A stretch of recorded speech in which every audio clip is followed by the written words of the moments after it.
take a deep breath, and let's hear a story about Sophie, a girl who discovered a lost Kiwi bird and found her calling in nature conservation. The gentle morning light filtered through Sophie's bedroom curtains, casting a warm golden glow across her collection of seashells and beach treasures. She stretched languidly, wiggling her toes against the soft cotton sheets, inhaling the salty breeze that drifted through her half-open window.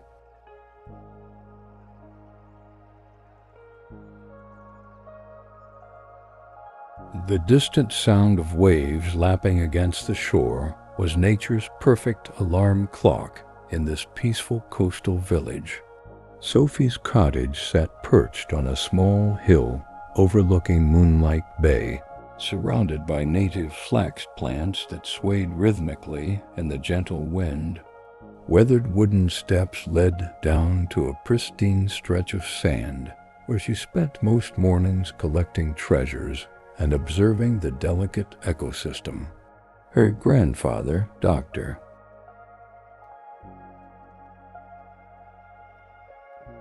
Thomas Bennett, a respected marine biologist, had taught her to appreciate every living creature in their natural habitat. The village itself was a collection of pastel-colored homes with white trim, connected by winding pebble paths that glistened when morning dew caught the sunlight. Neighbors greeted each other with genuine smiles and unhurried conversations, sharing freshly baked bread and stories that flowed as easily as the nearby streams.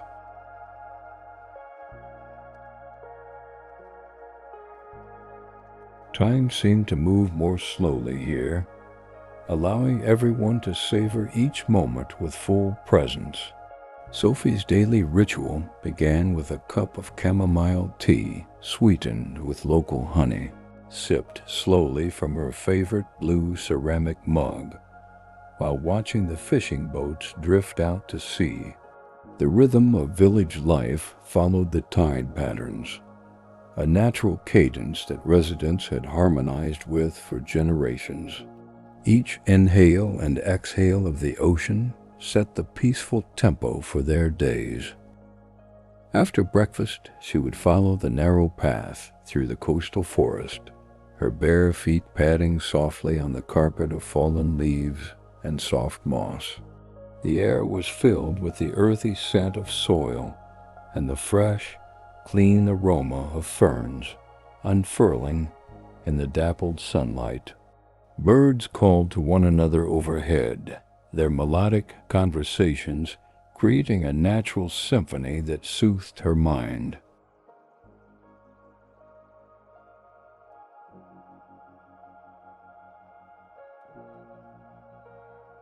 Today she ventured deeper into the protected sanctuary, where native plants were being reintroduced to support local wildlife.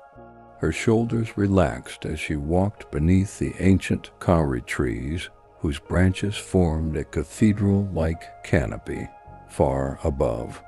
Sophie traced her fingers along the cool, smooth bark, feeling a profound connection to these silent giants that had stood watching over the land for hundreds of years.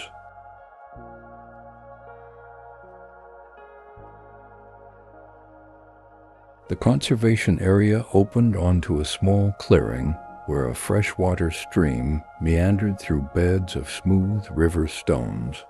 Sophie knelt beside the crystal-clear water, watching tiny silver fish dart between the rocks like liquid mercury.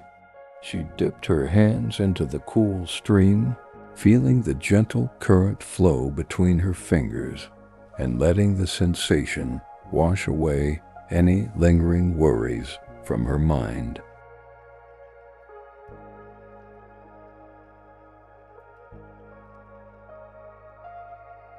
It was here, in this sacred quiet space, that Sophie first heard the unusual sound, a soft, distressed peeping, unlike any bird call she recognized. Following the sound, she carefully parted the tall grasses, moving slowly to avoid frightening whatever creature might be in distress. The delicate stems brushed against her arms with feather-light touches as she made her way toward the mysterious sound.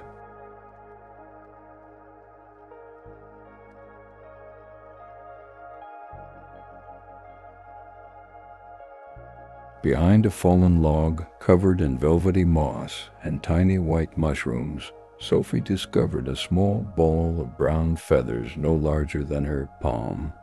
The creature trembled, its long, slender beak pointing downward as it tried to hide beneath a broad, firm leaf. Sophie's breath caught in her throat as recognition dawned. This was a Kiwi chick, one of New Zealand's most precious and endangered treasures.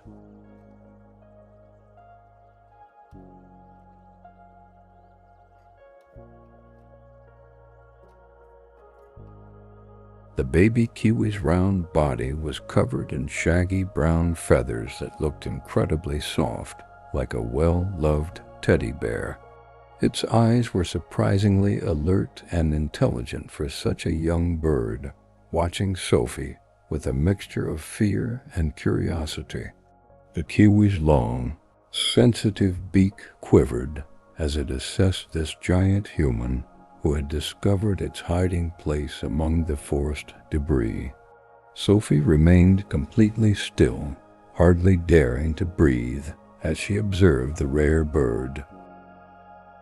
Kiwis were nocturnal and incredibly shy.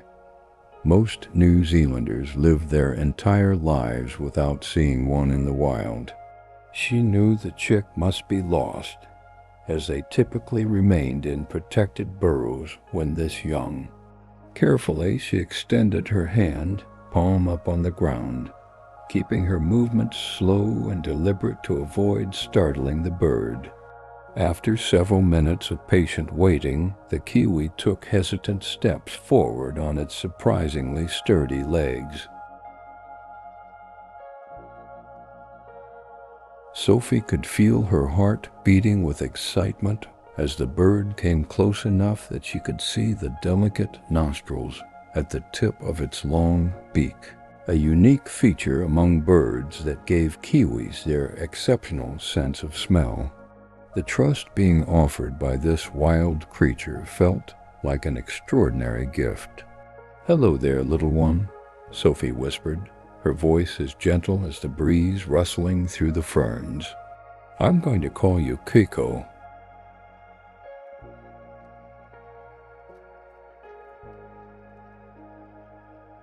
The Kiwi tilted its head at the sound, appearing to listen intently to her words. Without warning, it took a final step forward and nestled against her palm, its soft feathers tickling her skin like the gentlest brush of cashmere. In that magical moment, Sophie felt a connection form between them, a bridge of trust between human and wild creature.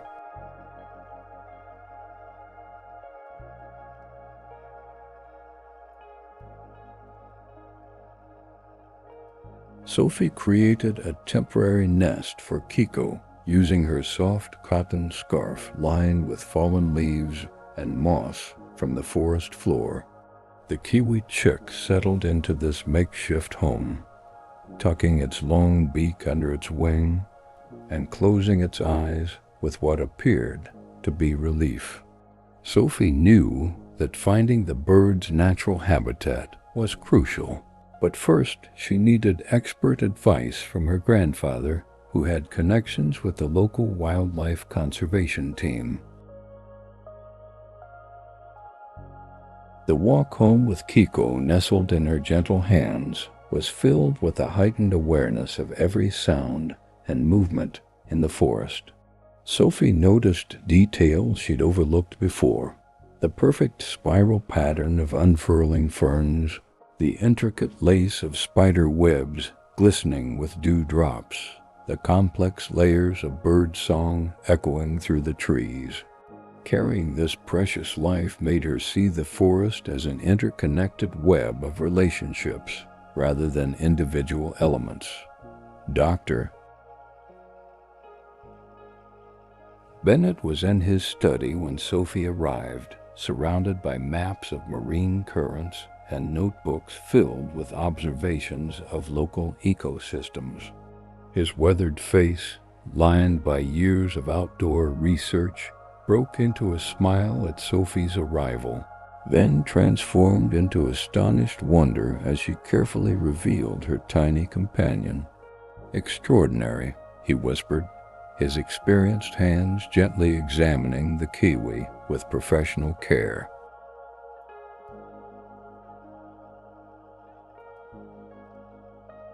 "It's a North Island brown Kiwi, no more than a few weeks old," her grandfather explained, his voice soft with reverence.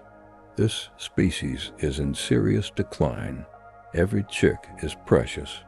He mixed a special formula for Kiko, warming it to body temperature before offering it in a shallow dish. The Kiwi approached cautiously, then began to drink with surprising eagerness, its long beak perfectly adapted for the task.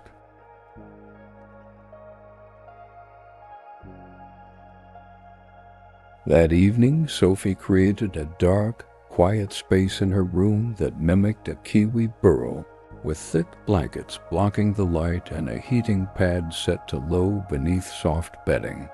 Kiko settled in comfortably, but Sophie noticed how the bird seemed to perk up as darkness fell, becoming more alert and active. She stayed awake, watching in fascination as Kiko began exploring the confined space, using its sensitive beak to investigate every corner and crevice with methodical precision. Her grandfather made several phone calls to wildlife conservation experts, speaking in hushed, excited tones about their temporary visitor. Plans were made for a specialist to visit the next day, but in the meantime, Sophie was entrusted with Kiko's care. The responsibility settled on her shoulders like a warm, weighted blanket, simultaneously comforting and significant. She felt honored to be trusted with safeguarding such a rare creature, even if only for a short time. As night deepened, Sophie lay beside Kiko's makeshift burrow, listening to the soft, shuffling sounds of the Kiwi moving about in the darkness. The normal nighttime sounds of the coastal village drifted through her window, distant waves, the occasional call of a moor-pork owl, the rustle of wind through the Potukawa trees. These familiar sounds took on new meaning as she imagined how they might sound to Kiko's sensitive ears.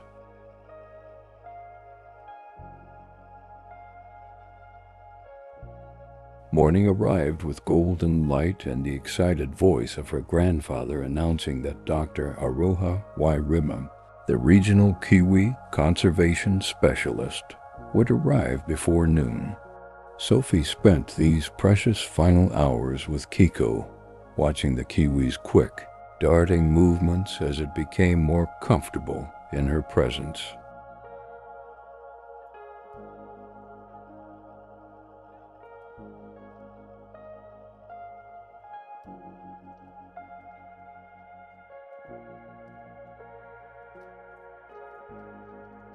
The bird seemed to recognize her now, coming closer when she spoke softly and accepting food from her hand without hesitation, a profound trust that made her heart swell with quiet joy. Dr. Wairmu arrived in a conservation vehicle painted with native birds, her dark hair streaked with silver and her eyes bright with intelligence and kindness. She greeted Sophie as an equal, not as a child, asking detailed questions about where and how she had found Kiko. "Your observations are excellent," she praised, writing notes in a well-worn journal. "You have the makings of a fine conservation biologist someday." The specialist examined Kiko thoroughly, her experienced hands gentle yet confident, as they checked the bird's weight, feather condition, and overall health.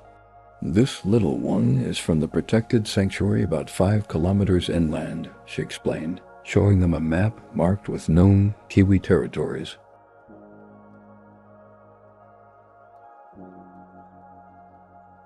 A predator might have disturbed the burrow, causing this chick to flee into unfamiliar territory. "You've given this Kiwi a second chance at life, Sophie. Without your intervention, it likely wouldn't have survived." Dr. Waiamu invited Sophie and her grandfather to participate in returning Kiko to the sanctuary, an opportunity that filled Sophie with both excitement and a bittersweet sense of imminent farewell.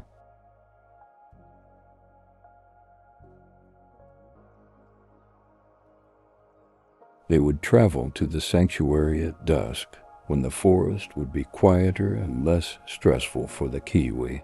The conservation team would monitor Kiko using a tiny tracking device attached to a feather-light band on the bird's leg, allowing them to ensure a successful reintegration into the wild. Word spread quickly through the small village about Sophie's discovery, and by afternoon, neighbors had gathered at their cottage, bringing small gifts and well wishes for Kiko's journey home. Mrs. Patel from the bakery brought aromatic tea and freshly baked muffins for everyone to share. Mr. Wilson, who carved beautiful native wood sculptures, presented Sophie with a small Kiwi figurine made from ancient kauri wood. "To remember your special friend," he said, pressing the smooth, polished piece into her palm. As the gathering continued, Maori elder Korotama asked if he could offer a traditional blessing for Kiko's safe return.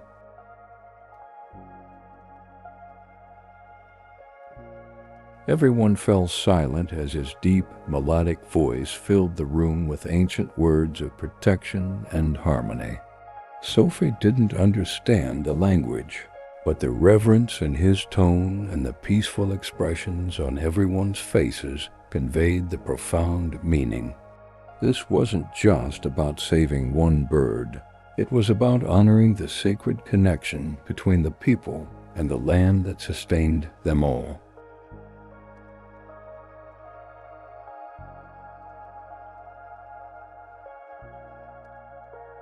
The journey to the Kiwi sanctuary began as the sun dipped low on the horizon, painting the sky in watercolor washes of pink, lavender, and gold.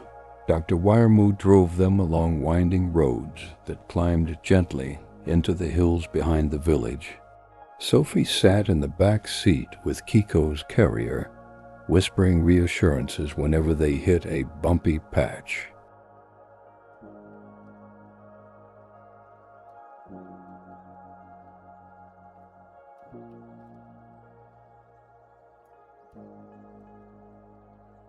The Kiwi seemed to recognize her voice, settling down immediately whenever she spoke, a response that filled her with a warm glow of accomplishment and connection. They parked at a small, unmarked entrance where the conservation team maintained a predator-proof fence surrounding hundreds of hectares of protected native forest.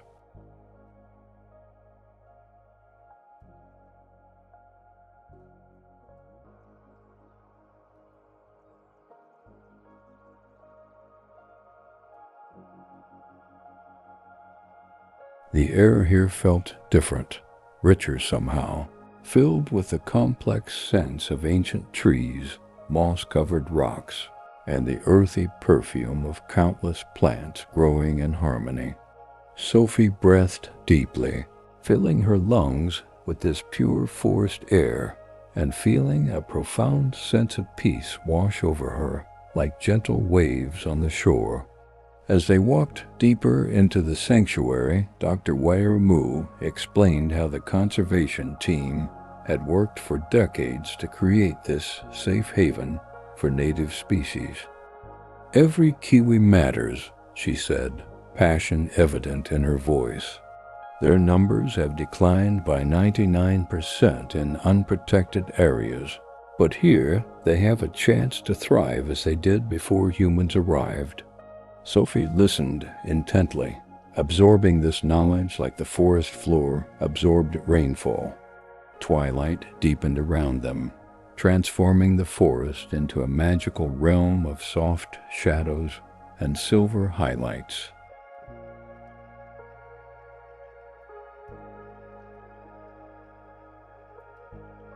Insects began their evening chorus. A gentle background hum that seemed to vibrate through the soil beneath their feet. Occasionally, they would pause to listen to a bird call in the distance. Dr. Wairamu identifying each species with a smile of appreciation for their unique voices in this natural symphony. They finally reached a small clearing where several mature Kiwi burrows had been identified. "Doctor."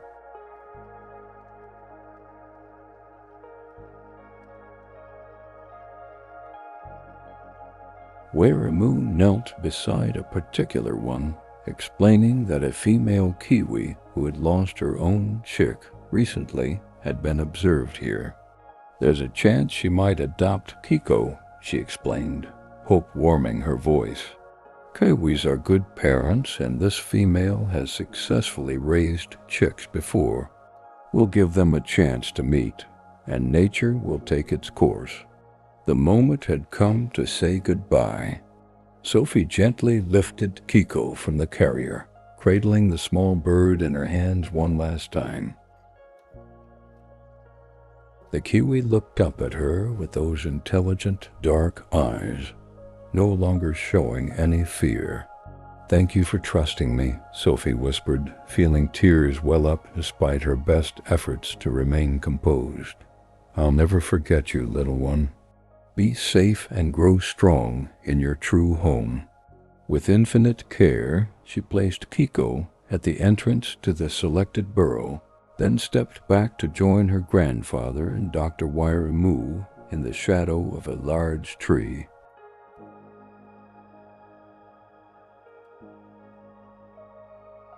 They would wait and observe, giving the Kiwi time to explore and hopefully be welcomed by the adult female. The sun had fully set now, and the forest was lit only by the silver glow of a rising moon, filtering through the canopy in dappled patterns across the forest floor. Time seemed to stretch and slow in the quiet darkness. Sophie focused on her breathing, matching its rhythm to the gentle sounds of the forest at night.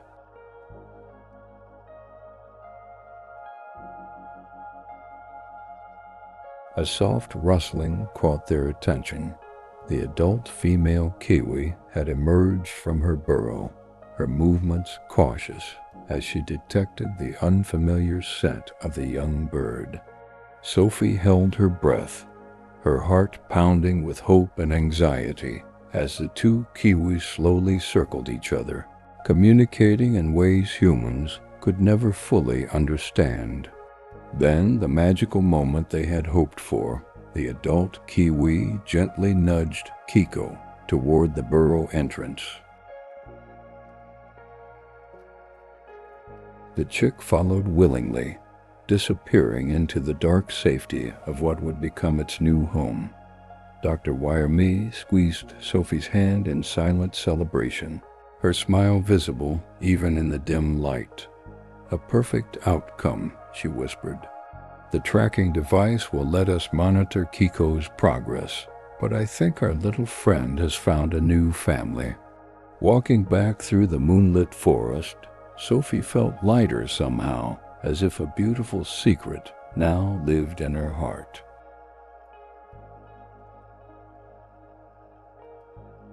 Her grandfather wrapped an arm around her shoulders, his silent pride a comfortable warmth against the cool evening air. "You've done something important," he said finally. "Not just for Kiko, but for all of us. You've reminded everyone that caring for the smallest creatures strengthens our connection to the land. The following weeks brought regular updates from the conservation team. Kiko was thriving in the sanctuary, growing stronger each day under the care of the adoptive mother, Dr. Moo invited Sophie to participate in the team's monitoring activities, recognizing her natural talent for patient observation and respectful interaction with wildlife. These visits became the highlight of Sophie's weeks, each one revealing new wonders of the forest ecosystem she had grown to love even more deeply. Sophie's experience with Kiko inspired something unexpected in the village community.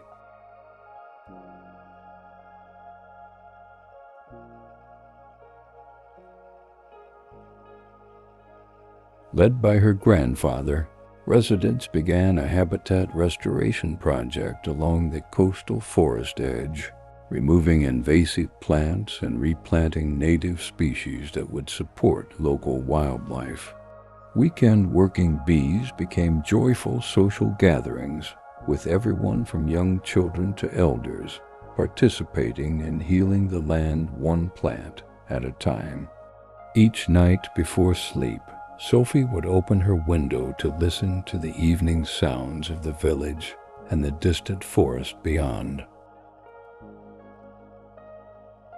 She imagined Kiko foraging in the sanctuary, safe and free in the darkness, living the life nature had intended.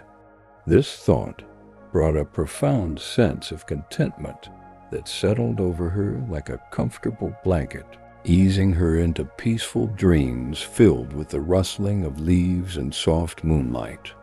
As seasons changed, the restored coastal areas began to flourish, attracting more birds and insects to the village periphery.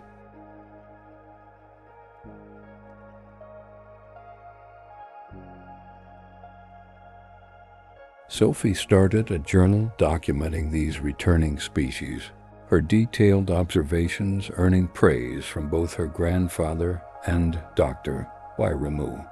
"This is how conservation really works," her grandfather told her one evening as they watched tui birds feeding on newly blossoming flax plants.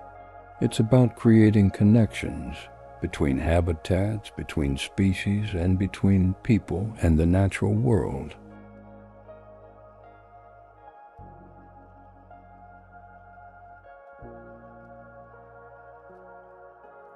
On the one-year anniversary of finding Kiko, the conservation team invited the entire village to a celebration at the edge of the sanctuary. As dusk fell, they were led to a safe viewing area where, through special night vision equipment, they could observe kiwis emerging to forage, including a now fully grown Kiko, identifiable by the tiny tracking band still attached to one leg.